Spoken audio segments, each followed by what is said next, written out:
You ever notice something strange about your mind? You finally get a free day. No work, no pressure, no drama. Everything is fine. And then your brain goes, this feels suspicious. Let's remember something sad. Boom. Random awkward memory from 2016. That one message you shouldn't have sent. That person who left you on scene like it was a life lesson. Why do we do this? Today we're talking about something nobody really warns you about. The mind's addiction to sadness. Yeah, addiction, because sometimes sadness isn't just an emotion. It's a habit. Let's start with a simple truth. Your brain loves what it knows, even if what it knows is pain. If you've been sad for a long time, your mind gets used to it. It learns the pattern. Sad music, late night overthinking, replaying old conversations like it's a Netflix series with no new seasons. And slowly sadness becomes familiar. Comfortable? Not exactly, but familiar enough that your brain says, at least I know how to survive here. Happiness, on the other hand, that's unpredictable. Happiness asks questions like, what if something goes wrong? Or what if I lose this? What if I mess it up? So the brain thinks, nah, let's stay sad. It's safer. Think about it. When you're sad, you don't expect much. No high hopes, no big risks, no disappointment, low expectations, and low danger. Your brain loves that math. That's why some people say things like, I don't know who I am without my sadness. Because sadness becomes an identity. It becomes the background music of your life. Ever met someone who says, I'm just a sad person? The same way someone else says, I'm a coffee person? That's not personality. That's conditioning. Here's a funny but painful example. You're feeling a little better after weeks of feeling low. You're laughing more, sleeping better. Life feels lighter, and suddenly your mind whispers, don't get too comfortable. So what do?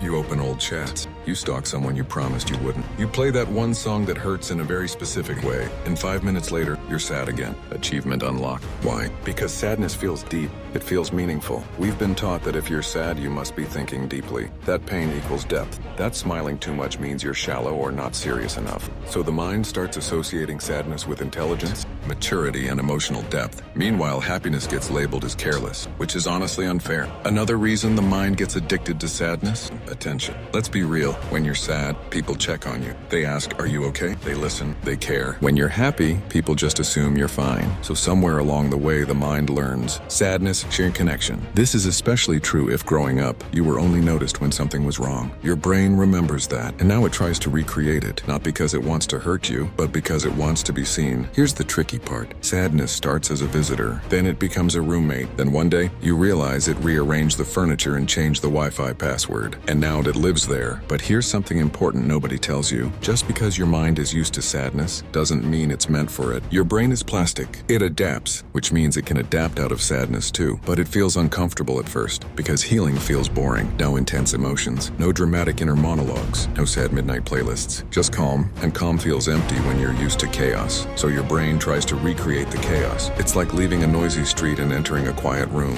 At first the silence feels loud, but stay there long enough, and it starts to feel peaceful. The goal isn't to never feel sad again. That's unrealistic. The goal is to stop romanticizing sadness, to stop using it as home. You don't need to suffer to be deep. You don't need pain to be interesting. You don't need sadness to be real. You're allowed to feel okay without explaining why. So next time your mind tries to pull you back into old sadness, pause and ask, is this emotion helping me, or is it just familiar? Because familiarity is powerful, but it doesn't always mean truth. And sometimes the bravest thing you can do is let go of the sadness you've learned to survive with and make space for a version of you that doesn't need pain to feel alive. And honestly, that version of you has been waiting for a long time.